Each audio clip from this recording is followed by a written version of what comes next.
All right. Obviously, yesterday was not that good as we lose to the Minnesota Vikings with a score of 27-24. And a lot went wrong in that game, obviously, because we had a large lead in the beginning. I believe the score was 17-6. So in the fourth quarter, they had only scored, literally the Vikings offense had only scored 6 points for 3 full quarters. And then we blow a lead. They score 21 in the fourth quarter alone and we lose. But a lot of those issues that we had in that game are pretty fixable. I'm not crashing out just yet. I'm not saying the season's over. I think stuff like the penalties, I think stuff on the defense, I think stuff on special teams, or at least some of special teams, could be fixed. And I'm not too worried about that. However, there are 3 things that concern me. 3 things that, if they do not get fixed this season, they could bite us in the ass. So I'm going to go over those right now, and this is in no particular order, by the way. And before I even talk about that, just want to let you know, like I said before, I am not crashing out about this season. I don't think NFL games or NFL seasons are won in week 1. It's just not realistic. We saw last year, we won against the Titans. We ended up winning 4 games. We saw in 2022, we beat the 49ers. We end up winning, 2 or 3 games left after that. So it doesn't matter. It doesn't matter. We went 0-4 in 2023 to start the year. Ended up finishing 7-10. It looked like we were going to finish with the first overall pick. Didn't end up happening. So I don't want to say that the season's over with anything just yet. I'm still very much a fan of Caleb and Ben Johnson. But if the season's going to have any sort of success, man, these 3 things need to get fixed. And number 1, we're just going to start with the elephant in the room, Caleb Williams and his accuracy issues. I love what I saw from him the first drive. He looked super sharp. Those first 15 plays, man, those scripted first 15 plays. We saw that last year with, how we couldn't get anything going. Every first drive, pretty much, actually every first quarter in general, ended with a field goal or a punt. And we wouldn't score until quarters 2, 3, and 4. This year, already, just off to the most perfect start you could ask for, with Caleb Williams scoring a touchdown and Ben Johnson's scheme working to perfection.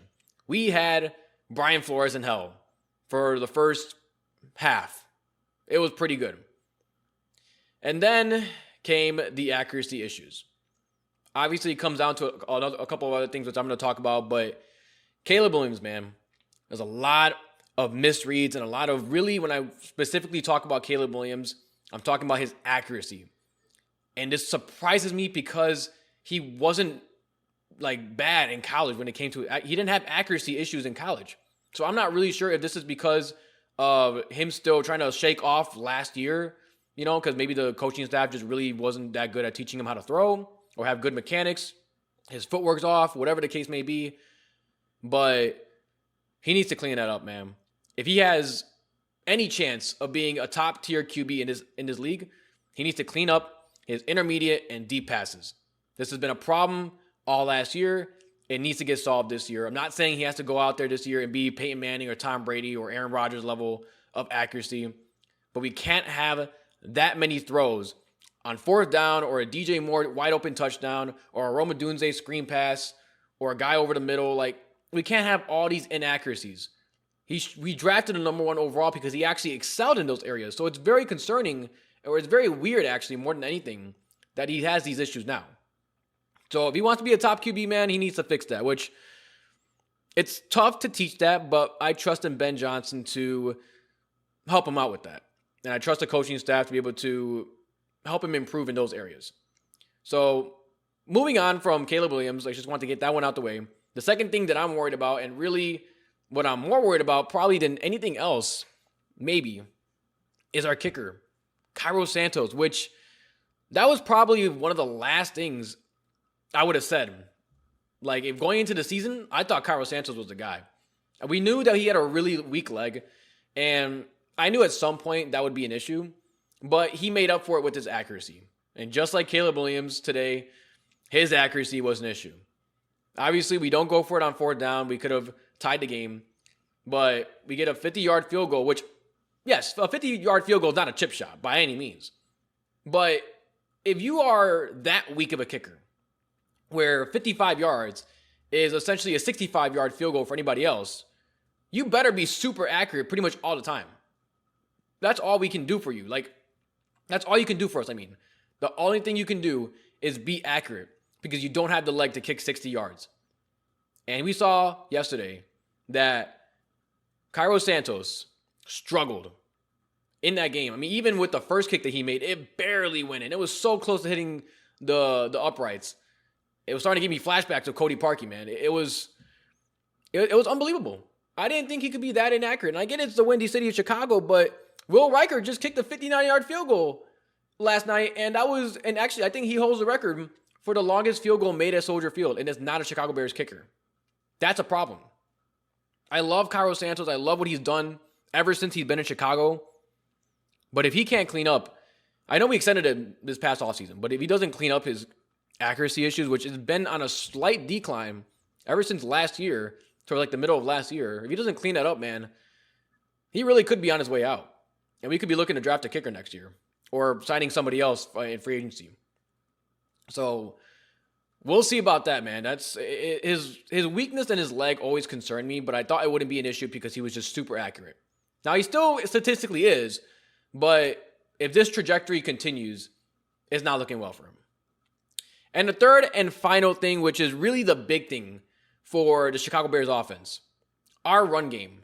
And this one upsets me the most because this is something that I have been saying since literally last season. DeAndre Swift is not a bell cow running back. I don't hate him.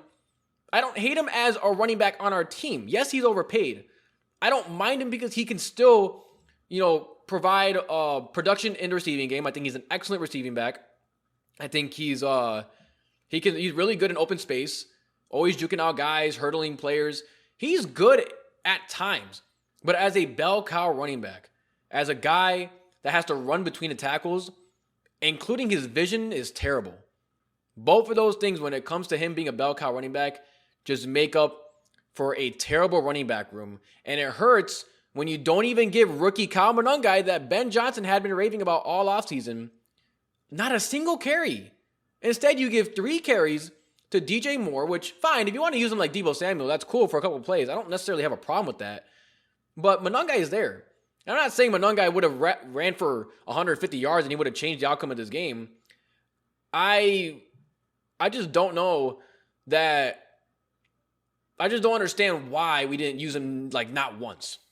I don't understand why we didn't at least try to run the ball with him. He only had 1 catch. I think that was his only touch of the game. I know he had a holding penalty too, but he's a rookie. My problem is that we don't have anybody except Swift. And the worst thing about this game, when it came to the run game, is Caleb Williams, our quarterback, was our leading rusher. I'm sorry, but unless you're Lamar Jackson, that should never be the case. There is no other quarterback, maybe other than Jalen Hurts or Josh Allen. Lamar Jackson's pretty much the only quarterback where you'd be okay with having them being your leading rusher for the game. But even he doesn't want that consistently, hence why they even got Derrick Henry in the first place. With Caleb Williams, listen, he's mobile. He can get out the pocket, and we saw that yesterday a lot. He's good with his feet. But just like Justin Fields, man, we didn't want that to be our identity. We drafted the number 1 overall to throw the ball. And unfortunately, in this league, you need a balance of both. I know Ben Johnson is going to establish more of a pass-heavy offense, but even with a team like the Chiefs or the Steelers, well, let's just say the Chiefs for now because we don't know what the Steelers are looking like. But with the Chiefs, they at least have a solid run game to complement Patrick Mahomes and his passing ability. They can't do what they do without at least some, substance of a run game. And they struggle without that, even with a guy like Patrick Mahomes. So Caleb Williams, without any run game, of course he's going to struggle. Eventually it's going to be super easy to figure out what you're going to do. And if they know you're going to pass because you can't run, forget it, man. It's super easy. So it sucks because, we didn't get Ashton Genty, which is fine. You don't want to pull the trigger on trading up for him. That's cool. Trayvon Henderson, cool. You don't want to trade up for him, cool. You want to keep your draft assets or whatever. It sucks that he went a pick before us, but whatever. That's fine. But then after that, RJ Harvey, Bayshal Tutin, Cam Scadaboo, Damian Martinez, who's, by the way, still out there, and I would love for the Bears to sign him. All these other guys. What's going on, man? Caleb Johnson. who I know didn't play great, but still, somebody. What are we doing? Why can't we just sign someone else? Why are we putting all our trust and faith in a running back that has never been truly successful? The last time he was even successful really was with the Eagles, and even he wasn't that good there. And that's with a top 3 offensive line and a top 3 roster in general. So, I don't know, man. If we don't do something about this run game, and yes, I know Roschon Johnson was hurt, but even Roschon Johnson, come on. He's not going to be the difference between us having an elite offense and then us being how we were yesterday towards the end of that game. Absolutely not. We need to have something in the run game. Go trade for somebody. We saw the Eagles trade a 5th and a 6th for Tank Bigsby. I would have loved to make that trade. Tank Bigsby would have been a great running back addition to this room. Especially when you have Roschon Johnson always concussed or injured with a concussion, and you don't obviously trust Kyle Monangai enough to even give him a carry. Listen, Monangai could be a good running back. I'm not saying he can't. But it's going to take him a while simply because he is a 7th round pick.